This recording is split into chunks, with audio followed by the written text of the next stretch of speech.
Good evening সবাইকে। একটু late হলো, একটু লেট হয়ে গেল, আর একটু কানেক্টিভিটিতে ইস্যু হচ্ছিলো, তাই একটু লেট করলাম। তাই একটু ক্ষমা চেয়ে নিচ্ছি সবাইকে। আমার আজকেও 5 মিনিট একটু লেট হলো। এমনিতেই আমি একটু 10:30-তে শুরু করছি, কারণ ওয়ার্কিং ডেজগুলোতে একটু হেক্টিক হয়, অফিস থেকে ফিরে তারপরে করতে হয়। তো আমি ঠিকঠাক অডিওবল কিনা ভিজিবল কিনা একটু রেসপন্স হলে সুবিধা হয় আমার জন্য। তো সেটাই, অডিওবল বা ভিডিও ঠিকঠাক আসছে কিনা একটু জানার ইচ্ছে ছিল, তারপরে আমি শুরু করে দিচ্ছি, আর বেশি দেরি করবো না। Thank you. অনেকেই অপেক্ষা করছিল, আমার কাছে মেসেজও এসেছিল যে কখন শুরু করবেন। আজকে আমি যেখানে বসে গল্প করছি তার পেছনে কিন্তু একটা জানালা আছে, মানে উইন্ডো। তো এটা little it creates little bit crazy, না? যদি খুলে যায় গল্প বলার সময় অ্যারাউন্ড 10:30-র উপরেই হলো। তো যাকে that is another thing. Good evening সবাইকে, অসংখ্য ধন্যবাদ জয়েন করার জন্য। তো গল্প শুরু করি অ্যাজ ইউজুয়াল যেরকম হয়। তো প্রথমে একটা গল্প বলছি। এই গল্পটা আমি আগে আদৌ বলেছিলাম কিনা আমার ঠিক মনে পড়ছে না, কিন্তু গল্পটা perfect. Thank you so much. গল্পটা আমি এই জন্য আরেকবার বলতে চাইছি, তার কারণ হলো গল্পটা আমার কাছে খুব ইন্টারেস্টিং এই জন্য যে এরকম ঘটনা অনেক ঘটে। একটা ঘটনা হয়তো আমরা অনেকেই শুনেছি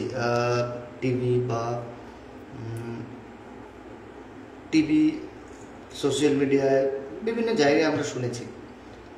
একটা ঘটনার কথা আমি বারবার বলছি, সেটা আমরা অনেকে শুনেছি। তো এই একটা ঘটনা যেটা আমি আগেও একবার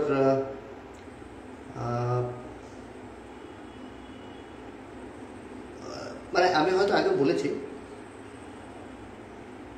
ভয়েস ইকো হচ্ছে, ওকে তাহলে দরজাটা খুলে দিই।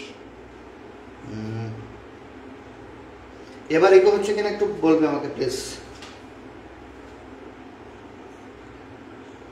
দেবাশিস একটু রেসপন্স করো, তুমি ইকো হচ্ছে কিনা আমাকে একটু বলো প্লিজ। এবার ইকো হচ্ছে কি হচ্ছে না একবার দারুণ পরিবেশ। হ্যাঁ, ওই জানলাটা কিন্তু সবাই নোটিস করবেন। If something is happening you just tell me. তো যাই হোক, এবার ইকো হচ্ছে কিনা আমাকে প্লিজ বলবেন, নাহলে আমি শুরু করি। ইটস ওকে না? ওকে, ঠিক আছে। তো এই গল্পটা আমি একবার বলেছিলাম কিনা ঠিক মনে নেই, ঠিক প্রথম দিকে আদৌ এই গ্রুপে বলেছিলাম আমার ঠিক মনে নেই, কিন্তু গল্পটা কিন্তু আমাকে অনেক ভাবায়। কারণ এখন ঠিক আছে, ওকে। গল্পটা কিন্তু আমাকে অনেক ভাবায়, তার কারণটা হলো আমি বলে দিচ্ছি। থ্যাংক ইউ সো মাচ, খুব সুন্দর লাগছে, থ্যাংক ইউ। তো গল্পটা আমাকে অনেক ভাবায় এই জন্য যে গল্পটা কিন্তু আমরা অনেকেই বিভিন্ন সময় বিভিন্ন প্রাইভেট কোম্পানিতে কাজ করি, বিভিন্ন অর্গানাইজেশনে কাজ করি। সেই সূত্রে আমাদের কি হয়, বিভিন্ন জায়গায় পোস্টিং হয়। মানে পোস্টিং মানে ধরো ট্রেনিং, আফটার ট্রেনিং। তো একটা বড় কোম্পানিতে, আমি কোম্পানির নাম বলছি না, একটা বড় কোম্পানিতে একটা ট্রেনিং জয়েন করে, একটা গ্রুপ অফ ওমেন, তারা ওই সেক্টরটাতে জয়েন করে। Amrita thank you. পরে কমেন্টে রিপ্লাই দেবো, আমি কমেন্টে রিপ্লাই দিলে আর গল্পই বলতে পারবো না, কিপ মি অ্যালোন। তো কাম টু দ্য পয়েন্ট। তো আমরা বিভিন্ন সময় বিভিন্ন কোম্পানিতে জয়েন করি। তো ওই ট্রেনিং পিরিয়ডে একটা বড় কোম্পানি, নয়ডাতে, বিশাল বড় কোম্পানি, ওরা অনেক নতুন ট্রেনিংকে ওরা নেয়। তো ট্রেনিংয়ের সিস্টেম ছিল, সিলেকশনের পর ওরা নয়ডা সেক্টরে একটা বিশাল বড় অ্যাপার্টমেন্টে ওরা ডুয়েল অকুপেন্সিতে রাখতো, দেখে ট্রেনিং করাতো। তো সাউন্ডটা আসতে হচ্ছে, এই রে, একটা কাজ করুন সবাই, একটু প্লিজ হেডফোন ইউজ করুন। তার থেকে জোরে বললে তো আমার হেডফোনটা কিছু আছে, একটু ভালো করে একটু হেডফোন ইউজ করলে আমার মনে হয় সাউন্ড একটু আসতে হচ্ছে, বাকিরা একটু সাউন্ড ঠিক আছে কিনা বলবেন তো। যদি শুধু একজনের প্রবলেম হয় তাহলে আমার মনে হয় হেডফোন ইউজ করে নেওয়াটা বেটার, হেডফোনের ক্লিয়ারিটিটা ভালো আছে। তো এনিওয়ে, যেখানে বলছিলাম, তো একটা বড় অর্গানাইজেশনে ওরা জয়েন করে, তো সেই হিসাবে ওরা যায়। সবার ভাগ্যে একটা আলাদা আলাদা মানে একটা গ্রুপ অফ ওমেন তারা জয়েন করে এবং তারা সবার জন্য ডুয়েল অকুপেন্সি হয়ে যায়। তো একজনের ভাগ্যে ওই যে মানে যে কি বলে ওটাকে, একজন ছিল, তার কিন্তু ডুয়েল অকুপেন্সি হয়নি, সে একাই ছিল, কারণ he is the word number, she is the word number. তো ওকে একটা রুমে দেওয়া হয়েছিল। এবার যারা নয়ডা বা গুরগাঁও সেক্টরে দেখেছো, নয়ডার কিছু কিছু পার্টিকুলার জায়গা খুবই আইসোলেটেড এরিয়াতে হয়, মানে খুবই ভয়ঙ্কর এরিয়াতে। তো ওইখানে একা থাকাটা মানে ওইখানে একা থাকাটা আমার মনে হয় মানে যে কোনো পক্ষে খুব ডিফিকাল্ট, মানে রুমে। তো ওই মেয়েটা একা ছিল, তো ওই মেয়েটা একা থাকার জন্য ও ভগবানকে প্রে করছিল যে কেউ আর একজন আসুক, আমি একা থাকতে ভয় লাগছে রুমটাতে। তো সাডেনলি ওই দিন ঠিক পরের দিন, যেদিন ট্রেনিং করে আসে, তার পরের দিন সন্ধেবেলা একটা মেয়ে বেল বাজায় ওর রুমটাকে। তো বেল বাজানোর পর একজন আসে, আসার পর জিজ্ঞেস করে, বলে আমার এই রুমটাতে আপনার সঙ্গে অ্যালটমেন্ট হয়েছে। বাট ওর ভয়েস কোয়ালিটি খুবই মানে স্লো ছিল এবং ও নিজেকে খুব অলমোস্ট কাভার করে এসছিল। তো কাভারিং মানে কি, অনেক সময় কি হয়, আমরা বলি না যে পর্দানশী ওমেন, আমরা যারা লিগ্যাল টার্মোলজি জানো বা বোঝো, পর্দানশী ওমেন মানে কি কিছু রিলিজিয়াস রেস্ট্রিকশন থাকে, যারা মানে ফুল কাভার্ড করে তারা আসে এবং তারা অনেক সময় আমরা নর্মাল যেরকম মহিলারা ড্রেস পরে বা সেইগুলো সেরকম পরে না ওরা। তো this are religious restrictions, so সেটা নিয়ে কারো কোনো অবজেকশন হওয়ার কথা নয়। ও মেয়েটাকে অ্যালাউ করে। মেয়েটা বাড়িতে শুধু একটা ব্যাকপ্যাক নিয়ে এসেছিল, মেয়েটা ওই পাশে ওর যে পাশের বেডটা ছিল ওটাতে থাকতে বলে। তো যেহেতু মেয়েটা এসেছিল মর্নিং, ভুল বললাম আমি, মেয়েটা এসেছিল মর্নিংয়ে, মানে ওই মেয়েটা ক্লাসে যাবে ঠিক ওই সময়টাতে মেয়েটা আসে। তো যখন মেয়েটা ওই সময়টাতে আসে এবং একটা অড সময় আসে, তো বললো যেহেতু তুমি তো এখন মাত্র জাস্ট এসছো, তোমাকে হয়তো এখন ক্লাসের জন্য ডাকবে না, তো বেটার হলো তুমি একটা কাজ করো, তুমি আজকে রেস্ট করো, তুমি নেক্সট ডে থেকে কাজ করবে। তো মেয়েটা শুধু মাথা নাড়িয়ে ঠিক আছে ওকে বলে মানে থেকে যায়, ও ক্লাসে চলে যায়। ক্লাস থেকে যখন ফিরে আসে ও মেয়েটা, ফিরে আসার পরে মেয়েটার যখন রুমে নক করে, অনেকক্ষণ নক করার পর সে দরজাটা খোলে। তো যখন দরজাটা খোলে, তো মেয়েটার মধ্যে যখন দরজাটা খুলে কোনো কিছু কথা লাগলে দরজাটা খুলে দেয়। ও পাশের বেডটাতে আবার কি শুয়ে পড়ে। তখন ওকে জিজ্ঞেস করে যে তুমি কি এখনো শুয়ে আছো, তুমি কি অসুস্থ, মানে তুমি কি টায়ার্ড বা তোমার কোনো শারীরিক অসুস্থতা আছে, তুমি সে সকাল থেকেই যে ড্রেস পরে এসেছিলে সেই ড্রেস পরে শুয়ে আছো, তোমার কোনো অসুবিধা আছে? ও মেয়েটা শুধু চোখ নাড়িয়ে মানে মাথা নাড়িয়ে ইশারা করে যে না আমি ঠিক আছি, আমার ঠিক আছে, ইটস অল রাইট, মানে ওটা মানে জেস্টার ল্যাঙ্গুয়েজে বোঝাচ্ছে ঠিক আছে। তো যাই হোক সেটা গেল, তো এভাবে গেল। কিন্তু রাত যখন গড়ায়, মানে রাত যখন বাড়তে শুরু করে, ওই রুমমেটটা লক্ষ্য করা শুরু করলো মেয়েটার মধ্যে কিছু অ্যাবনর্মালসি আছে। মানে অ্যাবনর্মালসি লেভেলটা এরকম, মানে অ্যাবনর্মালসি মানে কি, নট এ নর্মাল বিহেভিয়ার।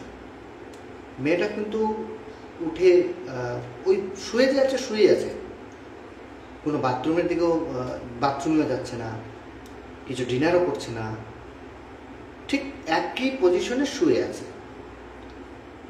এবার মানে পরে মুভমেন্টগুলোতে যদিও মেয়ে, কিন্তু ওর একটু ভয় লাগা শুরু হলো।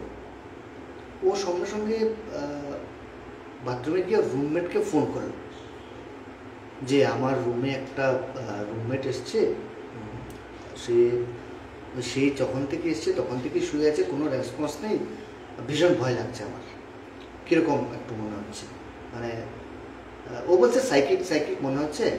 তো বাকি রুমমেটরা বললো দেখ হয়তো নতুন এসছে, নতুন অ্যাটমসফিয়ারে, তো মানে এটা হতেই পারে, তুই একটু মেনে নে, আজকের দিনটা দেখে নে, কালকে শারীরিক অসুস্থ হতে পারে, অ্যাডজাস্টমেন্টের প্রবলেম হতে পারে, ওকে শুয়ে থাকতে দেয়। তো শুয়ে আছে ও অ্যাজ ইউজুয়াল রাতে, হঠাৎ মাঝরাতে ঘুম ভেঙেছে। ঘুম ভাঙার পর দেখছি মেয়েটা ওই যেভাবে শুয়েছিল সে মতোই শুয়ে আছে, কিন্তু চোখ দুটো না মানে ফালা করে তাকাচ্ছে ওর দিকে, মানে খুব ভয়ঙ্করভাবে তাকাচ্ছে। আর আরেকটা কথা আমি অনেকবার বলেছিলাম, যারা মানে ওই এক্সপিরিয়েন্সগুলো শেয়ার করেছিল আমার কাছে, তাদের মুখ থেকে শুনেছি, যদি নেগেটিভ এনার্জি হয় বা সেরকম কিছু হয়, তাদের কিন্তু না আই বল যেটা থাকে না সেটা কিন্তু মুভ হয় না, আই বলটা কিন্তু স্টিফ থাকে, মানে ওই একই জায়গায় থাকে।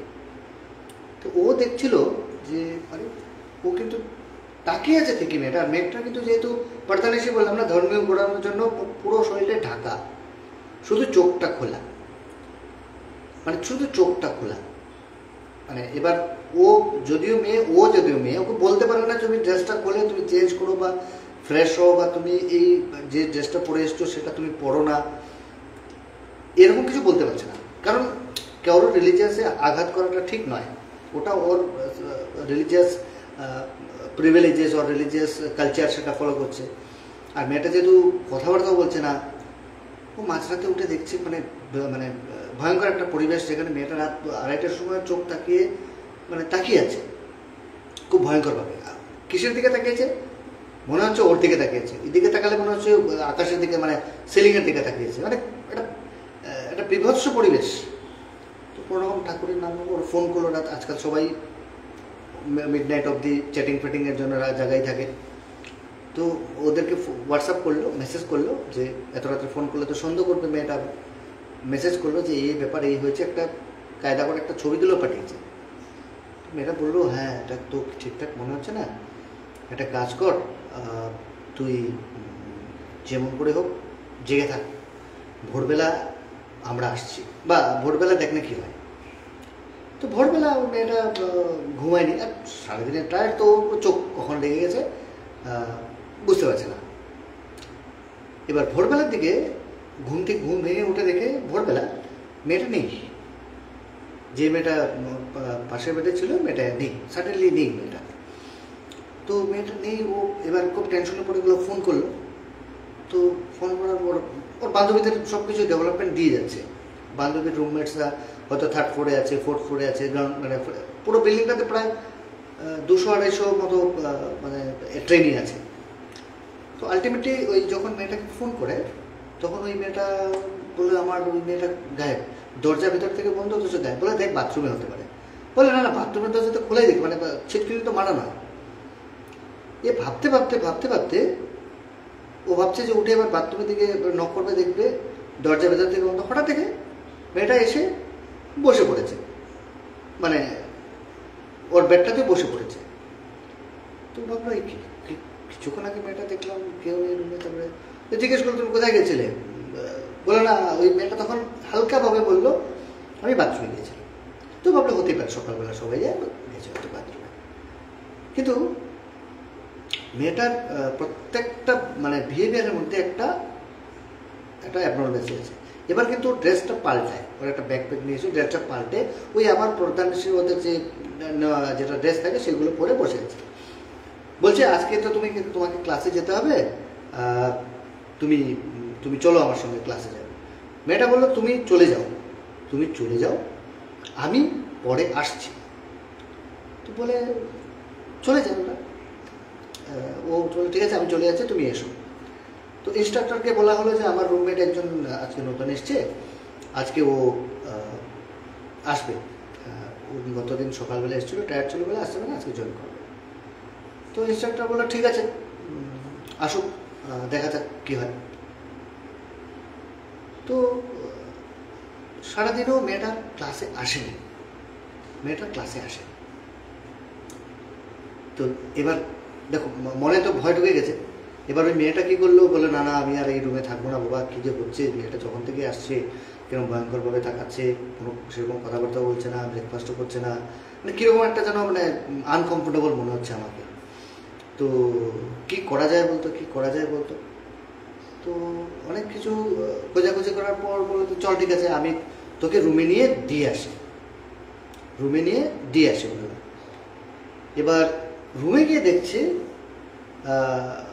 মেয়েটা বসে আছে, সোফার মধ্যে বসে আছে, এবং বসার স্টাইলটা খুব ভয়ঙ্করভাবে বসে আছে। এবার এরকম করে আর চোখে ওর দিকে দেখছে। এবার 3টে মেয়ে ওরা ঢুকেছে একসঙ্গে। এবার 3টে মেয়েকে দেখে ও একটু মানে ওই একটু ইরিটেট হচ্ছে যে আমার রুমমেটের সঙ্গে আবার আর 3টে মেয়ে কেন এলো। সো সেটা একটু ইরিটেশন হচ্ছিল ওর, মানে মেয়েটাকে।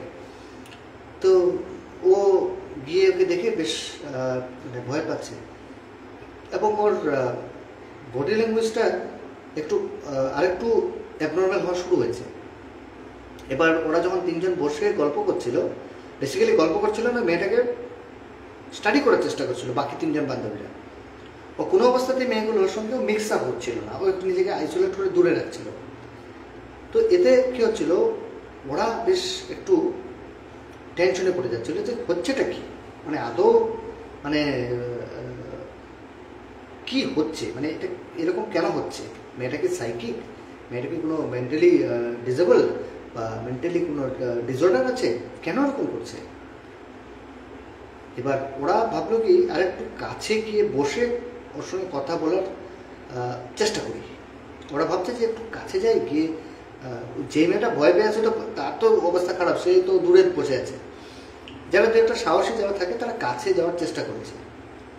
এবার কাছে গিয়ে যে ও বসার মানে চেষ্টা করছে, এবার ওই মেয়েটা না, ওই যে মেয়েটার মানে মেয়েটার নামটা কি আমি জানি না ঠিক, মানে আমি আমাকে যে বলেছিল জানছি, আমি বলছি না।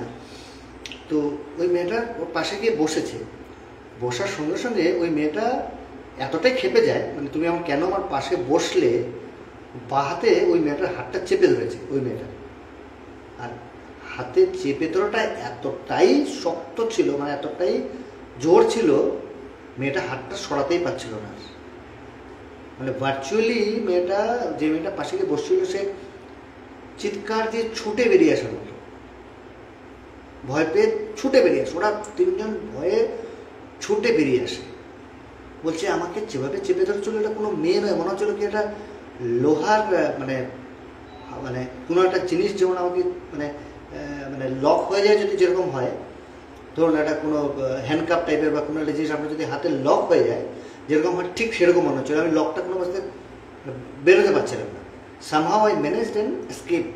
ওরা 3জন ছুটে ওখানে বেরিয়ে যায়, গিয়ে ইমিডিয়েটলি গিয়ে ওরা রুমমেটের সঙ্গে ডিসকাস করে, মানে যে একটা ম্যাট্রন থাকে, তো যে ইনচার্জ থাকে সেই হোস্টেলে, সেই ইনচার্জের সঙ্গে ডিসকাস করে।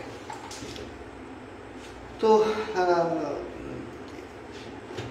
ইনচার্জ ব্যাপারটাকে তো পাত্তা দেয়, বা হতেই পারে এত লোক এসছে, অসুস্থ হতে পারে, বাড়ি থেকে কত দূর এসছে, অতটা বেশি ইয়ে করেনি। বললো দেখুন আমরা অত বেশি করতে পারবো না, তোমরা আজকে রাত্রে ঘুমাও, কাল সকালে আমরা দেখে নিচ্ছি, কাল সকালে, রাতের বেলা এখন কিছু করবো না, ওকে ঘুমাতে দাও, কাল সকালে আমরা দেখে নিচ্ছি। এবার ঘটনাটা হলো, ও তো চলে এলো দুম করে। এবার প্রজেক্টের ল্যাপটপ ট্যাপটপ সবগুলো রয়ে গেছে ওই রুমটাতে। বান্ধবী করে মেট্রোর পারমিশন দিল যে ঠিক আছে ওকে একলা থাকতে দাও, তুমি ওদের সঙ্গে ঘুমিয়ে পড়ো, তোমার বান্ধবীদের সঙ্গে আছে। এবার রাত হয়ে গেছে প্রায় 9টা-10টা, প্রজেক্ট করতে হবে, পরের দিন কাজ আছে, ল্যাপটপটা রয়ে গেছে অলরেডি ওই রুমটাতে। এবার ওই রুমটাতে যেতে ওরা ভয় পাচ্ছে, সামহাও যেতেই হবে, কারণ ওটা না হলে ওরা করতে পারবে না। তো ওরা এবার যাবে, কীভাবে যাবে সেটাও বুঝে উঠতে পারছে না। এবার 3জনেই সাহস করে দরজায় বেল বাজিয়েছে, মানে দরজায় নক করেছে ওই রুমটাতে। বলছে তুমি দরজা খুলো, আমরা ল্যাপটপটা নিয়ে যাবো, তুমি একা থাকবে, মেট্রো অ্যালাউ করে দিয়েছে, আমরা থাকবো না। তোমার সঙ্গে ও থাকবে না, তুমি একাই থাকবে, ম্যাট্রন অ্যালাউ করে দিয়েছে, আমার ল্যাপটপটা দিয়ে দাও, আমার ব্যাকপ্যাকটা নিতে হবে, নাহলে আমি রাতের প্রজেক্টের কাজটা কমপ্লিট না করলে কালকে আমি অ্যাসাইনমেন্টটা জমা করতে পারবো না, আমাকে রাতে কমপ্লিট করতে হবে। এবার মেয়েটা অনেক পর দরজাটা খুলেছে, পরে দরজা খোলার পর ওরা দেখছে এবার কেউ যদি দরজাটা খুলে, এবার আমি যদি কারোর জন্য দরজাটা খুলি, এবার দরজাটা ছিটকে খোলার সময় দাঁড়িয়ে থাকবো তো, আমি তো আর মানে দরজা খুলে ঝট করে ওইখানে গিয়ে বসে থাকতে পারবো না। বললো দরজাটা খুললো, আমরা বললো দরজাটা অটোমেটিক একটুখানি খুলে গেল, দরজাটা আমরা ধাক্কা দিলাম, দেখি মেয়েটা ওই যেখানে যেই সোফায় বসেছিল, বসে হাত ধরে সেই জায়গায় ওইভাবেই বসে আছে এবং ভয়ঙ্করভাবেই তাকাচ্ছে ওদের দিকে, মানে চোখ দুটো মানে আইবলগুলো মনে হচ্ছে বেরিয়ে আসবে। ওরা ভাবছে যদি দরজাটা কেউ খুলে তাহলে দরজার সামনে দাঁড়িয়ে থাকবে না, হ্যাঁ এসো নিয়ে যাও বা কিছু বলো, কিছু তো বলবে। 1 সেকেন্ডের মধ্যে মেয়েটা দরজা খুলে সোফায় গিয়ে বসে থাকবে কি করে? সোফার মধ্যে তো যেতেও তো 5 মিনিট সময়, মানে 2-3 সেকেন্ড তো সময় লাগবে। এদের মানে ভয়টা আরও বেড়ে গেলো। এবার রীতিমতো ওরা ল্যাপটপ নিয়ে ছুটে ওখান থেকে বেরিয়ে চলে যায়। এবার পরের দিন গিয়ে ওরা ক্লাসে প্রিন্সিপালের সঙ্গে কমপ্লেন করে, প্রিন্সিপালকে বলে দেয় এন্টার ঘটনাটা, মানে ওদের যে প্রিন্সিপাল হোক বা ওই ট্রেনিং ইনচার্জ যে ছিল তাকে বলে, ট্রেনিং ইনচার্জ বলে চলো গিয়ে দেখি। ওরা ওদিন সকালবেলায় 10টার সময় ক্লাস করতে ওরা 3 জন রুমে আসে। অনেক ধাক্কাধাক্কি দরজা করার পর কিন্তু কেউ দরজা খোলেনি, আলটিমেটলি দরজাটাকে ভাঙতে হয়। দরজা ভাঙার পর দেখছে ভেতরে কেউ নেই, দরজাটা কিন্তু ছিটকেটা ভেতর দিক থেকে বন্ধ। তো এরা তখন ভাবলো যে এখন তো পুলিশ কেস করতে হবে, কারণ এটা তো ভয়ঙ্কর ব্যাপার একটা, কী হলো মেয়েটা যদি সুইসাইড করে, মেয়েটা যদি পালিয়েও যায়। এবার বাড়ির থেকে তো বলে এসছে ইনস্টিটিউশনে পড়তে এসছে, এটা বিশাল বড় রিনাউড ইনস্টিটিউট, বিপিও কোম্পানি, তো সেখানে যদি সফটওয়্যার কোম্পানি সরি, তো সেখানে যদি ওরা এসে দেখে যে ওর গার্জিয়ানরা তো কমপ্লেন করবে যে আমার মেয়েকে পাঠালাম কোথায় চলে গেল, that is not acceptable for anyone. তো এখানে নিশ্চয়ই কিছু একটা জবাবদিহি সবাইকে করতে হবে। ওরা বলে ওরা পুলিশকে খবর দিই। ইন দ্য মিনটাইম ওরা কী করলো, বাথরুমের দরজাটা খুলে দেখলো, বাথরুমের দরজা খুলে দেখছে কেউ নেই, শুধু পড়ে আছে একটা ব্যাকপ্যাক পড়ে আছে। তো ব্যাকপ্যাকের মধ্যে আশ্চর্যজনকভাবে কিচ্ছু ছিল না। পুলিশ আসার পর ব্যাকপ্যাকটা খোলে, এবার কেউ ধরেনি ওটা। পুলিশ আসার পর ব্যাকপ্যাকটা খোলার পর ওই ব্যাকপ্যাকে দেখতে পেল শুধু দুটো কাগজ পড়ে আছে, ওই ইনস্টিটিউশনের ট্রেনিংয়ের, মানে যখন ট্রেনিংটার জন্য ওকে অফার লেটার দেওয়া হয়, মানে ট্রেনিংয়ের কল লেটার দেওয়া হয়, সেটাও 2 বছর আগের। আর একটা ভোটার কার্ড ছিল, আর ভিতরে কিছু ছিল না। ট্রেনিংটা যে কাগজটা ছিল 2 বছর আগের, আর ভেতরে ছিল একটা ভোটার কার্ড। ভোটার কার্ডের সূত্র ধরে পুলিশ ইনভেস্টিগেশন শুরু করে। যে জায়গার মেয়েটা ছিল, মেয়েটা হরিয়ানা থেকে অনেকটা ভেতরে একটা কি জায়গা ছিল, মানে হরিয়ানা এবং কি বলে দিল্লির বর্ডার একটা জায়গা, ওই জায়গার মেয়েটা। ওরা তো মানে ওই ভোটার কার্ডে তো আর মোবাইল নাম্বার থাকে না, আধার কার্ডে যেমন মোবাইল নাম্বার থাকে অনেক সময়, ভোটার কার্ডে তো ছিল না। ওরা ওই সূত্র ধরে ওদের বাড়ির লোকেদের সঙ্গে কন্ট্যাক্ট করার চেষ্টা করে আধার কার্ডের বেসিসে, এবং পুলিশ ইনভেস্টিগেশন করে ওখানে পৌঁছানোর পর ওর বাড়ির লোকরা বলে আপনারা কি ইনভেস্টিগেশন করতে আসছেন, আমরা কিছু বুঝতে পারছি না। আমার এই মেয়ে 2 বছর আগেই সুইসাইড করে মারা যায়। ওই ইনস্টিটিউশনের নামটা বলে, ওর খুব ইনস্টিটিউশন স্বপ্ন ছিল, ইনস্টিটিউশনে জয়েন করবে, ভালো পরীক্ষাও দিয়েছে, ওর ভাইভাও ভালো হয়েছে, ওর সিলেকশন হবে, কিন্তু সামহাও ও সিলেকশন হয়নি। খুব গরিব করে মেয়ে ছিল, সামহাও সিলেকশনটা হয়নি। আর ওরা যেহেতু একটা অন্য ধর্মের লোক, সেখানে ওর বাড়ি থেকে এত পড়াশোনা করা সবাই পছন্দ করছিল। ওরা চাইছিল ওই মেয়েটাকে, বাড়ির লোকেরা চাইছিল মেয়েটাকে বিয়ে দিয়ে দিতে, যেটা হয় জেনারেলি, মেয়েটাকে বিয়ে দিতে। ওরা এসব পড়াশোনা চাকরি বাকরি পছন্দ করে না, কিন্তু ওইগুলো বাদ দিয়ে একটা অ্যাম্বিশন নিয়ে ও ওইখানে ইনস্টিটিউশন কোচিং করেছিল, পরীক্ষা দিয়েছিল, এবং with a hope that she will get a good job, or at least institution will call her or give her some offer letter 2 years back. সেই জিনিসটাও মেনে নিতে পারেনি এবং কিছুদিন পরে সুইসাইড করে।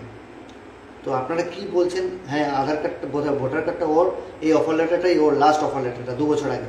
ইনস্টিটিউট তো প্রতি বছরই ইয়ে করে, কী বলে, ইন্টারভিউ কল করে। তারপরে এই ইনভেস্টিগেশন রিপোর্টটা পুলিশকে পাঠানো হয়। পুলিশ কলেজ অথরিটির সঙ্গে ওই ইনস্টিটিউটের HR ইনচার্জের সঙ্গে আলোচনা করে এবং দেখতে পায় হ্যাঁ ঘটনাটা সত্যি। 2 বছর আগে ওর ডাটাবেস থেকে বার করা হয় যে মেয়েটা দিয়েছিল, ওর ইন্টারভিউটা ভালো হয়নি, সেই জন্য ওকে সিলেকশন করা হয়নি। কিন্তু ও একটা অনেক আশা নিয়েছিল, কারণ অনেক কিছু বাধা অতিক্রম করে ইনস্টিটিউশনে জয়েন করতে চাইছিল, having a good career in particular field, but that has been destroyed. তো ওটা মেনে নিতে পারেনি ও আলটিমেটলি সি কমিট সুইসাইড, তাও 2 বছর আগে। তাহলে ধরে নিতে হবে তখন এই ঘটনাটা সবাই বললো যে ধরে নিতে হবে যে ওই আশাটা ওর মনে ছিল। এবার অতৃপ্ত আত্মার যে আশা, সেই স্বপ্ন আমরা সবাই জানি যে সেই অতৃপ্ত আত্মার আশাগুলো কিন্তু থেকে যায় এবং কোনো না কোনো সময় সেগুলো পূরণ হয় বা পূরণ করতে চায়। তো ওই রুমমেটটা হয়তো ওর জন্যই খালি ছিল যে ও এসে কিছু একটা করবে, কারণ ইয়ে করবে। তো এই ঘটনাটা কিন্তু অনেকেই জানতো, মানে আমি যেটা বললাম না, সেই ঘটনাটা অনেকে অনেকবার বলেছে, অনেকে শুনেছি আমি। তো এটা কিন্তু খুব দুঃখজনক। ঘটনাটা ভয়ঙ্কর হলেও এরকম কেউ অনেকের সঙ্গে ঘটতে পারে। এবার অনেকেই হয়তো চাকরি বাকরির সূত্রে রুমমেট আমরা নিয়ে নিই, যে কোনো কাউকে দুম করে অচেনা লোক রুমমেট হয়ে যায়, কিন্তু কিছু হতে পারে। তো সেটাও একটা একটা ঘটনা, যে যদিও ঘটনাটা দুঃখজনক, কিন্তু ওটা ইনভেস্টিগেশনে ওটাই বেরোলো যে মেয়েরা 2 বছর আগে মারা যায়। দ্যাট মিনস তার অতিরিক্ত আত্মা ওইখানে এসেছিলো ওই ইনস্টিটিউশনে একটা কিছু করবার একটা ইচ্ছে নিয়ে। তাই ওকে কেউ দেখতে পেত না, ওই ইনস্টিটিউশন পর যেত না, বাথরুমে যেত না, কিছু খেতেও না। তো এই ধরনের একটা জিনিস চলছিল। তো যাকে এবার একটা গল্প আসি, সেটা আমাদের এই গ্রুপেরই একজন সদস্যা বলবো, সরি, ওর নাম হলো প্রিয়াঙ্কা দাস। প্রিয়াঙ্কা দাসের বাবা বলেছে আমাকে, অ্যাকচুয়ালি একটা গল্পের 3টে পার্ট আছে, মানে একজনের লাইফের ঘটনা নিয়ে 3টে জিনিসের পার্ট আছে আর কি ঘটনাটা। তো প্রিয়াঙ্কা দাসের বাবা একজন অ্যাডভোকেট, উকিল। তো প্রিয়াঙ্কা দাসের বাবার মুখ থেকে গল্পটা শুনেছিল, তো আমাকে শেয়ার করে। তো সেই সূত্রে আমি গল্পটা শেয়ার করছি। তো প্রিয়াঙ্কা দাসের বাবা যেখানে, যে আমি কোর্টের নামটা বলছি না, কারণ কোর্টটা খুব রেনাউন্ড কোর্ট, কলকাতার কোর্ট, বলা ঠিক নয়। তো প্রিয়াঙ্কা দাসের বাবা যে কোর্টে প্র্যাকটিস করতেন, সেই কোর্টে একজন ক্লারিক্যাল স্টাফ ছিলেন। কোর্টে তো ক্লারিক্যাল থাকে, অনেক ধরনের পেশকার, অনেক ধরনের স্টাফ থাকে যারা লিগ্যাল কাজগুলোকে অ্যাসিস্ট্যান্স করে, যারা কোর্টে যাও তারা জানে।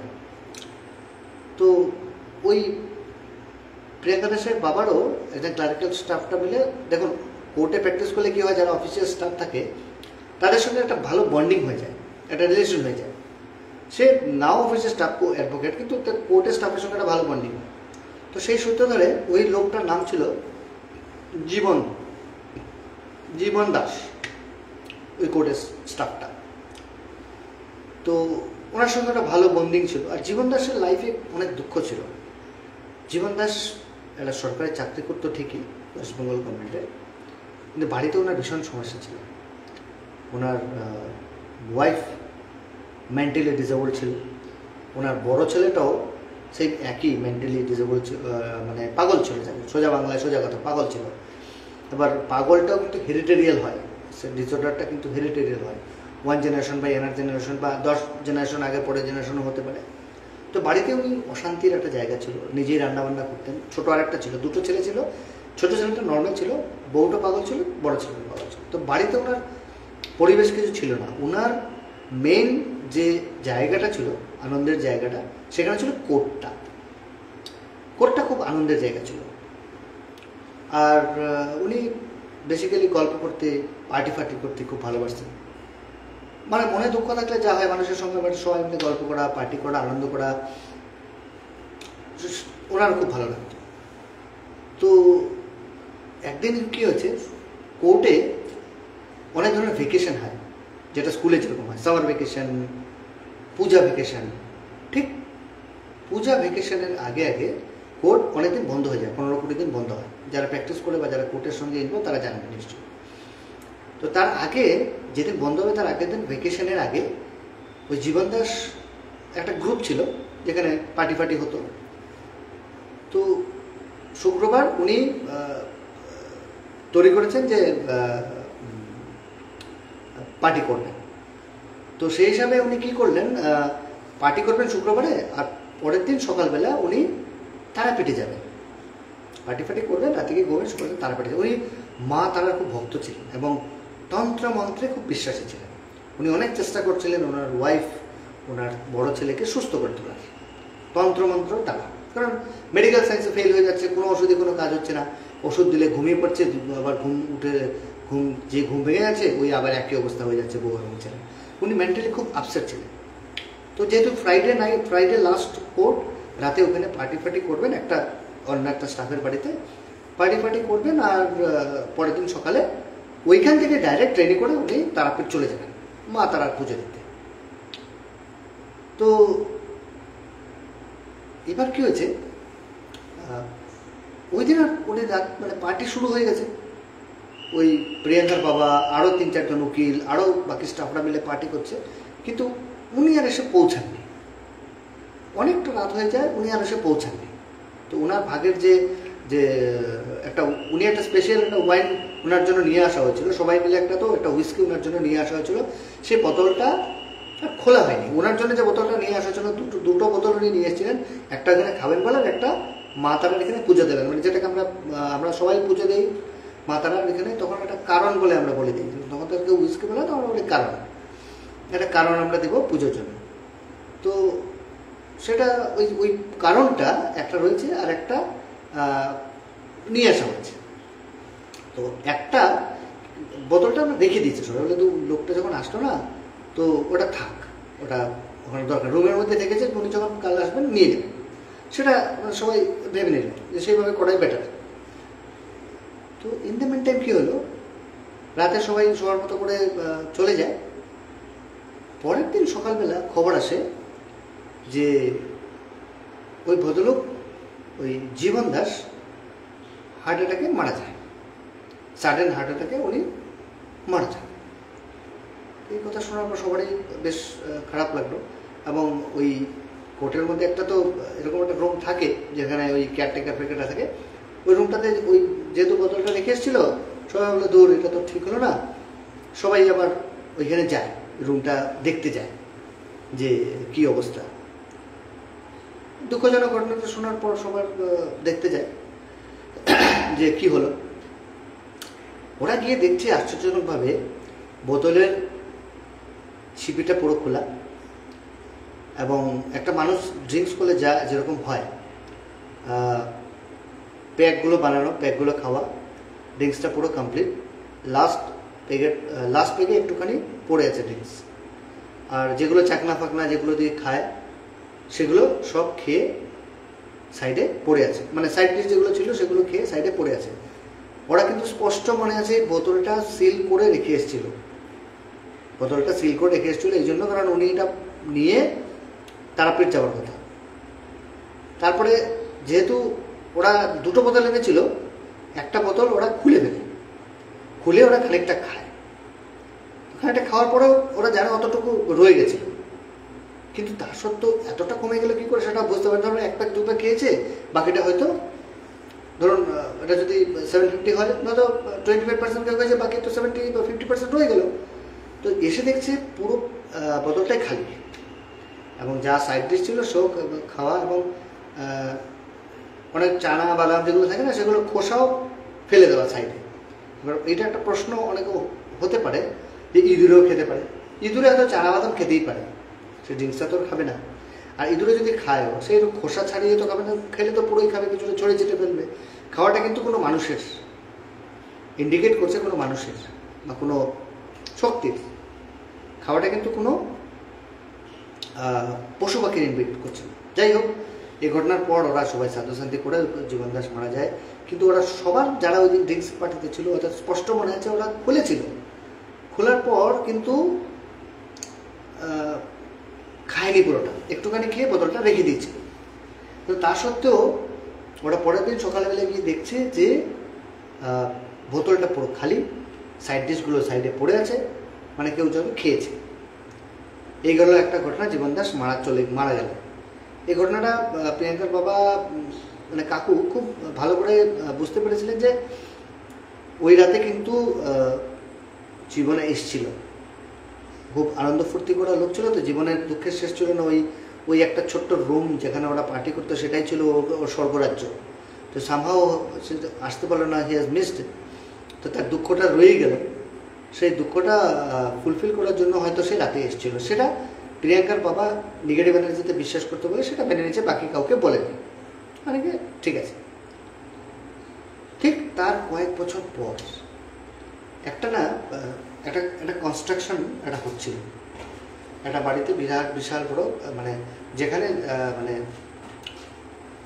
জীবন দাসের যেখানে বাড়ি সেখানে একটা কনস্ট্রাকশন হচ্ছিল। সেই কনস্ট্রাকশনটা না কোনো কারণে কমপ্লিট করতে পারছিল না, মানে জীবন দাস মারা যাওয়ার পর থেকেই ওই কনস্ট্রাকশনটা কমপ্লিট হচ্ছে না কোনো অবস্থাতে। এবার কমপ্লিট না হওয়ার পিছনে প্রমোটারও কিছু বুঝতে পারছে না, কারণ কি যারা কনস্ট্রাকশনের কাজ করছে তারাও বুঝতে পারছে না যে কেন এটা কমপ্লিট হচ্ছে না। এবার কি হচ্ছে, কোনো লেবারই না ওইখানে গিয়ে কাজ করতে পারছে না, মানে রাত কনস্ট্রাকশন করতে গেলে রাতে লেবারগুলোকে থাকতে হয়, কোনো লেবারই রাতে থাকতে পারছে না। বিভিন্ন ধরনের এমন ধরনের মানে প্যারানর্মাল অ্যাক্টিভিটিস হচ্ছে যে আলটিমেটলি রাতে কেউ থাকতে পারছে না, সবাই পালিয়ে চলে যাচ্ছে। এই ঘটনাটা ঘটা শুরু হচ্ছে মানে জীবন দাস মারা যাওয়ার পর থেকে। এটা শুধু প্রিয়াঙ্কার বাবাই বুঝতো, এবং প্রিয়াঙ্কার বাবাই কিন্তু সেটা মানে বুঝতে পারত যে এখানেও বোধহয় জীবনের কোনো হাত আছে। কারণ জীবন হয়তো ওই যে কনস্ট্রাকশনটা হচ্ছিল ওখানে একটা ফ্ল্যাট কেনার হয়তো একটা ইচ্ছে ছিল। কোনো একটা সময় মানুষের ডিসটেন্স করে কিছু কথা বলে না, যে আমার একটা ইচ্ছে ছিল ওই কনস্ট্রাকশন এটা করা, কিন্তু ভীষণ কস্টলি, আমার ক্ষমতার বাইরে, আমি পারবো না, দাম অনেক রেখেছে পশ এরিয়ায় যেহেতু। তো ওই কারণে ওর একটা সুপ্ত ইচ্ছে ছিল যে ওইখানে একটা কনস্ট্রাকশনে একটা ফ্ল্যাট কিনি। তো প্রিয়াঙ্কার বাবা যেহেতু নেগেটিভ এনার্জিতে বিশ্বাস করে, প্রিয়াঙ্কার বাবার ধারণা ছিল যে এই জীবনই এটা করছে, এই জিনিসগুলো জীবনই করছে। আর বাকি যারা মানে লেবার ছিল তারা দেখতে পেত রাত্রেবেলা ঘুমলে একটা উঁচা লম্বা মতো কেউ লোক, কনস্ট্রাকশনের ঘর আপনারা দেখেছেন তো নিশ্চয়ই, মানে আন্ডার কনস্ট্রাকশনের যে ঘর হয় কোনো দরজা থাকে না, ইট গাঁথনি করা আছে, প্লাস্টারিং নেই হয়তো, প্রত্যেকটা দরজা খোলা। ওরা লক্ষ্য করতো রাতের বেলা ঘুমলে এই আন্ডার কনস্ট্রাকশন বাড়িতে কেউ হাঁটাচলা করছে। ওরা দেখতো যে এই আন্ডার কনস্ট্রাকশন ঘরের মধ্যে এই রুম থেকে ওই রুম কেউ যাচ্ছে, এই রুম থেকে ওই রুম কেউ যাচ্ছে, হঠাৎ দেখছে কাউকে, হঠাৎ দেখছে বেলকনি থেকে হেঁটে যাচ্ছে, হঠাৎ লক্ষ্য করছে যেমন টপ ফ্লোরে ওরা ঘুমাচ্ছে, বা দেখছে থার্ড ফ্লোরের বেলকনি থেকেও দাঁড়িয়েছে, মানে কোনো একটা মুভমেন্ট ওরা সবসময় দেখতে পেত। That is very scary. এবং সেটা একটা দুটো লেবার নয়, অনেকগুলো লেবার ছিল, প্রত্যেকটাই দেখতে পেত। এবং সেই ঘটনাটা ঘটা শুরু হলো ওই জীবন দাস মারা যাওয়ার পর থেকে। তো প্রিয়াঙ্কার বাবা উকিল, ওর প্রিয়াঙ্কার বাবা এসব বিশ্বাস, প্রিয়াঙ্কার বাবার ধারণা ছিল এই ঘটনাগুলো জীবন দাসই করেছে। কারণ জীবন দাস কিন্তু ওই দিন এসেছিল, যেদিন ও মারা যায় সেদিন আমাদের ড্রিঙ্কস পার্টিতে জয়েন করতে পারেনি, কিন্তু পরে এসে ওর কোটাটা ও ফুলফিল করে যায়। এটা মানত প্রিয়াঙ্কার বাবা। কাকু এই কথাটাই বলতেন যে না, জীবন দাস এসে রাত্র পার্টি করে গেছে আমাদের পরে এসে, এবং যেটা এখন ফিল করছে ওর মানে ওই আন্ডার কনস্ট্রাকশন অ্যাপার্টমেন্টে কেউ মুভ করছে, আর বাকি আশেপাশের লোকেরা লেবাররা বলতো ওটা ব্রহ্মদত্ত, ওটা ব্রহ্মদত্ত মুভ করছে, এত বড় উঁচা লম্বা একটা লোক। আর জীবন দাসও বেশ উঁচু লম্বা এবং বেশ স্বাস্থ্যবান লোক ছিল, তো সব মিলিয়ে লেবাররা বলছে একটা ব্রহ্মদত্ত একটা এই বিল্ডিংটা মুভ করছে, সেই জন্য আমরা রাতে থাকতে পারবো, আমরা কাজও করতে পারবো না, সব লেবার পালিয়ে দিচ্ছে। কিন্তু প্রিয়াঙ্কার বাবার ধারণা ছিল এটা কিন্তু ব্রহ্মদত্ত নয়, ওটা কিন্তু জীবনে এই রুমটাতে মুভ করছে, কারণ ওর একটা ডিজায়ার ছিল এই কনস্ট্রাকশনটাতে, এই আন্ডার কনস্ট্রাকশন বিল্ডিংয়ে একটা ফ্ল্যাট কেনার। কিন্তু এটা এত একটা পশ এরিয়ায়, অ্যান্ড এটা ডুপ্লেক্স, এত এক্সপেন্সিভ ফ্ল্যাট, যেটা ওর পক্ষে কেনা কোনো অবস্থাতে সম্ভব নয়। এবং ওনার যে চাকরি করতো সেই চাকরির যে মাইনে, সেই মাইনে দিয়ে ওই ইএমআই আসবে না, মানে কোনো ব্যাংক লোন ওটা মানে গ্রান্ট করবে না, সেটা উনি জানতো। তো জানলে কি মানুষের একটা মানুষের একটা যে আশা সেটা থাকবেই। সেটা তো আর কি মানে হবে না বলে সেই স্বপ্ন দেখবো না তা তো হয় না, হবে না তাই স্বপ্ন দেখবো না তা তো হয় না, বলে হয় স্বপ্ন দেখলেই হয়, স্বপ্ন দেখলেই বাস্তব। তো উনি স্বপ্ন দেখেছিলেন, তো সেটা হয়নি, এবং সেটার ইম্প্যাক্টটা কিন্তু পরে হচ্ছিল। সেটা ব্রহ্মদত্ত নয়, ওই জীবন দাসে ছিল। এটা কিন্তু কাকুর কথা, মানে প্রিয়াঙ্কার বাবার কথা ছিল। প্রিয়াঙ্কার বাবা এই ঘটনাগুলো প্রিয়াঙ্কাকে বলে। তো যাই হোক, আলটিমেটলি এটা প্রিয়াঙ্কার বাবা নোটিশ করে। জীবন দাসের যেহেতু জীবনে অনেক দুঃখ ছিল, ম্যাক্সিমাম সময়টা উনি কোর্টে পার করতেন, সবার লাস্টে বাড়ি যেতেন, এবং কখনো মানে তাড়াতাড়ি যাওয়ার চেষ্টা করতেন না। ম্যাক্সিমাম সময় উনি কোর্ট চত্বরেই পড়ে থাকতেন, যেহেতু বাড়িতে ভীষণ ওনার সমস্যা ছিল। তো এইবার কি করলো জীবন দাস, ঠিক আছে, এবার কোর্টে দেখবেন অনেক লোক থাকে যারা টাইপ করে ক্লারিক্যাল কাজ, মানে অফিসিয়াল না, নন অফিসিয়াল, ক্যাজুয়াল গ্রাম টাম থেকে আসে। ওরা কি করে রাতের বেলা কোর্ট চত্বরে ঘুমিয়ে পড়ে, কোর্টের বারান্দাতে ঘুমিয়ে পড়ে। তো এরকম অনেক লোকে কিন্তু কোর্টের বারান্দাতে ঘুমায়, মানে বিভিন্ন সময় বিভিন্ন কোর্টে। সকালবেলা উঠে আবার সেই ডিউটি করে, এবং হয়তো শুক্রবার রাতে বাড়ি চলে যায়, কিন্তু মাঝখানের যে উইকডেজগুলোতে কোর্ট চত্বরেই থেকে যায়। তো একদিন কি হয়েছে, একটা এরকম মানে মোহরি কোর্টে সে রাতে ঘুমিয়েছে। ঘুমানোর পর হঠাৎ দেখতে পাচ্ছে জীবন দাস ওকে ধাক্কা দিয়ে তুলছে, মানে ওকে ডাকছে ঘুমের মধ্যে। তো বলবে কি, জীবন দাস তো মারা গেছে অনেক দিন হয়ে গেল, ওকে কেন ডাকছে? জীবন দাসের তো মনে হলো। ও চোখ খুলে তাকিয়ে দেখছে, হ্যাঁ জীবন দাসে, মানে জীবন দাসে দাঁড়িয়েছে ওর সামনে, কি যেন একটা বলার চেষ্টা করছে জীবন দাস কিছু একটা ওকে বলার চেষ্টা করছে। ও এতটাই ঘাবড়ে গিয়ে ঘাম বেরিয়ে ওটা চুপচাপ চিৎকার দিয়ে বাইরে চলে এসছে।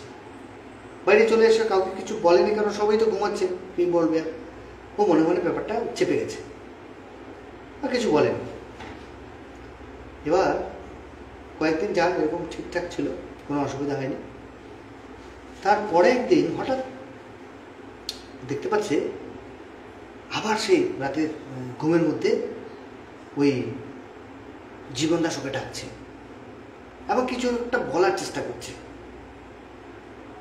এবার ও বলার চেষ্টা করছে ঠিকই, কিন্তু ও তো ভয় পেয়ে আছে, ওর কথা বুঝতেও পারছে না। কিন্তু ওর মানে কিছু উত্তর দিতে পারছে না। ও মানে এতটাই পরের বার দেখে, প্রথমবার অতটা ভয় পায়নি যতটা, সেকেন্ড বার ও এতটাই ভয় পেয়ে যায় ওই স্টাফটা, মানে যারা ওই রাত্রে ওই ক্যাম্পাসের মধ্যে ঘুমিয়েছিল, তার মুখ দিয়ে আওয়াজ, মানে কোনো সারা শব্দ নেই, আওয়াজ বন্ধ হয় এবং ফেন্ট হয়ে পড়ে যায় ওখানে, মানে কোর্টের ক্যাম্পাসের ভিতরে পড়ে যায়। ওরা তো ঘুমিয়েছিল ফুটে, মানে ওই কোর্টের ফুটের মধ্যে ঘুমিয়েছিল, হয়তো পড়ে যায়, মানে নিচে ফেন্ট হয়ে যায়। ফেন্ট হয়ে যাওয়ার পর ওকে ভয়ে সবাই মিলে তুলে নিয়ে যায়। কী হলো, হঠাৎ করে জ্ঞান হারিয়ে পড়ে গেল, কোনো কী ব্যাপার। তখন ও বলছে যে আমি রাত্রেবেলা এরকম ঘুমিয়েছিলাম, আর প্রতিদিন রাতেই আমাদের যে অফিসের যে স্টাফ জীবন দাস আসে, আমাকে একটু হালকাভাবে ধাক্কা দেয়, ও যেন কিছু একটা বোঝানোর চেষ্টা করছে, ও যেন কিছু একটা বলার চেষ্টা করছে। আমি আর ও কিছু একটা বলছে, কিন্তু আমি এটা বুঝতে পারছি না। আর তার চোখ পড়ে আমার চোখটা খুলে যাচ্ছে, চোখ খোলার পরে দেখছি কিছু নেই। কিন্তু গত লাস্ট ডেতে আমি যখন, ও বারবার বলছে, আমি বোঝাতে পারছি না, আমি শুনতে পাচ্ছি না, বুঝতে পারছি না, ও অনেকটা ইরিটেট হয়ে যায়। এবং চোখ খোলার পরেও আমি জীবন দাসকে দেখতে পাচ্ছিলাম, এবং জীবন দাস আমাকে মারতে এসেছিল, গলা চেপে ধরতে এসেছিল। যেহেতু আমি কথাটা বুঝতে পারছিলাম না, এতদিন থেকে ও বারবার আসছে, আমাকে কিছু বোঝাচ্ছে, আমি বুঝতে পারছিলাম না। জীবন দাস আমাকে রীতিমতো মারতে এসেছিল, এবং এই ওর ভয়ঙ্কর এই রূপটা দেখে আমি জ্ঞান হারিয়ে ফেলি, এবং সেই সময় আমি হলাম হসপিটালে। আর কোনো কিন্তু কারণ নেই আমার এই মানে এই ঘটনার। তো প্রিয়াঙ্কা কাকু বললো যে হতেই পারে, কি যেন কি বলতে চাইছেন, তো সেটা হতেই পারে, মানে ও তো ম্যাক্সিমাম সময় কোর্টেই থাকতো, যার ফলে কারণ ওর বাড়িতে ভীষণ অসুস্থ। আমি আগেই বলেছিলাম ওর বউ মেন্টালি ডিসব্যালেন্স, ওর বড় ছেলেটাও ডিসব্যালেন্স। তো এই কিছু করা সত্ত্বেও ও মানে তবু আসতো, ওর মানে ওর কোর্টটাই ছিল ওর কাছে বিভিন্ন স্বর্গরাজ্য, সবার সঙ্গে দুঃখ আনন্দ সব কিছু শেয়ার করতো। বাড়িতে তো কারো কিছু বলা নেই, ও যাতে নিজে রান্নাবান্না করতো, সবাইকে খাওয়াতো, নিজেও খেত, খুব কষ্টের জীবন ছিল ওর। আর এই কোর্টের এই ক্যাম্পাসটাই ছিল ওর কাছে মানে বিশাল বড় ব্যাপার, ওর লাইফের সব কিছু। অতএব ও মারা যাওয়ার পর অনেক কিছুই হতেই পারে, যারা ওই ক্যাম্পাসের মধ্যে রাত্রে ঘুমাতো কিছু হয়তো কিছু বলতো, কারণ ওদের সঙ্গে হয়তো ও ঘুমিয়েছে অনেকবার, ওকে কিছু বলার চেষ্টা করতো, করতো, কিন্তু সেটা আলটিমেটলি আর বলে ওঠা হয়নি, এবং ওরাও ব্যাপারটা খুব ঘাবড়ে গিয়ে ব্যাপারটাকে ক্লোজ করা। যেহেতু লোকটা ফেন্ট হয়ে যায় না, মানে ওই লোকটা, তারপর থেকে সবাই ব্যাপারটা নিয়ে খুব ভয় পেয়ে যায়, এবং আলটিমেটলি কেউ আর ওখানে মানে রাতে আর মানে ঘুমানোর চেষ্টা করেনি। এখন করেছে কিনা জানি না, প্রিয়াঙ্কা বললো আজ থেকে 4-5 বছর আগের ঘটনা, তার মাঝখানে কিন্তু আর কেউ ওইখানে ভয়ে ঘুমোতে যায়নি, মানে ওই কোর্ট চত্বর ওই ক্যাম্পাসের ভিতরে ঘুমোতে যেত না। তো এটাই বলো কাকু ডিসকাস করেছিল প্রিয়াঙ্কার সঙ্গে, যে জীবন দাস বলে ওনার একজন কলিগ ছিল, উনি কীভাবে মারা যান, এবং তার 3টে ফেজে তার একটা এক্সিস্টেন্স, তার একটা যে প্রেজেন্স, সেটা কোর্ট চত্বরে বুঝিয়েছিল। এটা আমরা সবাই জানি যে যে যেটাকে ভালোবাসে, যে জায়গাটাকে ভালোবাসে, বা তার অসম্পূর্ণ যে জায়গাটা ভালোবাসার, সেটা কিন্তু ঘুরে ফিরে আবার আসবে। আর ওই জীবন দাসের সেই সবচেয়ে ভালোবাসার জায়গাটা ছিল সেই কোর্ট চত্বরটা, যেখানে তার সব কিছুই ছিল, কারণ বাড়িটাতে কিছু ছিল না, মানে রুমটাতে ওর কিছু ছিল না বেসিক্যালি সেরকম। তো এটাই ছিল একটা ঘটনা কলকাতার ভিতরে, কিন্তু দুঃখজনক। তো যাই হোক, অনেক রাত হলো, আর একটা বলে আজকের জন্য শেষ করি। পরে আবার নিশ্চয়ই বলবো, আরও গল্প যখন হবে আরও নিশ্চয়ই বলবো। তো এবার যেটা যে গল্পটা বলছি সেটা হলো কাঞ্চন দাস। জানি না কাঞ্চন কাঞ্চন তুমি লাইভে আছো কি? বুঝতে পারছেন, তুমি তো বলেছিলে তুমি থাকবে। কাঞ্চন দাস, আগের এপিসোডে আমি কাঞ্চনের কিছু অভিজ্ঞতা শেয়ার করেছিলাম, আজকেও কাঞ্চনের আমি একটা বলছি বা একটা বা দুটো বলার চেষ্টা করছি। কাঞ্চনের ব্যাপারটা হলো কি, কাঞ্চন একটা হোস্টেলে পড়াশোনা করতো, বেশ একটা ভালো হোস্টেলে পড়াশোনা করতো কাঞ্চন। তো হোস্টেল লাইফটা একটু বিভিন্ন সময় কষ্টকরই হয়, আমরা সবাই জানি। সরকারি আবাসন মানে খুব একটা ভালো কিছু হবে আশা করা ভুল। তো ওর যে পরিস্থিতি সেরকম ছিল, সেইভাবে ওই অঞ্চলে সরকারি হোস্টেলটাই ওর কাছে অনেকটা ছিল, সেখানেই ও পড়াশোনা করতো। হ্যাঁ, তো অনেকদিন পর লাইভে জয়েন করলাম। হ্যাঁ, আমারও তাই মনে হচ্ছে, তোমাকে তো অনেকদিন দেখিনি লাইভে। হ্যাঁ, তো যাই হোক, হোস্টেল লাইফে কী করতো ও, মাঝে মাঝে কী করতো, বিকেলবেলা ও একটু লোনলি থাকতে ভালোবাসতো। হ্যাঁ কাঞ্চন, আমি তোমার গল্পগুলোই বলছি, ঠিক আছে, থ্যাংক ইউ। তো যেহেতু হোস্টেল লাইফটা একটু আলাদা হয়, তো ও কী করতো, মাঝে মাঝেই বিকেলবেলার দিকটাতে 3টে-4টে নাগাদ ও গিয়ে একটা জায়গায় গিয়ে একটা খোলা মাঠের মাঝখানে বসতো, আফটার কলেজ, মানে সরি আফটার হায়ার সেকেন্ডারি পড়া কি বলছে, ও তখন ক্লাস 8-এ পড়তো, সরি। ও গিয়ে একটু ওইখানে গিয়ে বসতো, ও তো হোস্টেল থেকে পড়াশোনা করেছে, ওকে বসতো। তো খোলা গ্রামের খোলা জায়গা, আর ঠিক এরকম জুলাই মাস, একটা গোমট গরম, হাওয়া বাতাস কিচ্ছু নেই, নদীর ধারে বা পুকুরের ধারে বসলেও কোনো হাওয়া লাগছে না, তবুও চুপ করে এখানে বসেছিল। কিন্তু ও খানিক পর লক্ষ্য করছে একটা গোমট ভাবের মধ্যে হঠাৎ একটা দমকা হাওয়া ওর গায়ে লাগছে।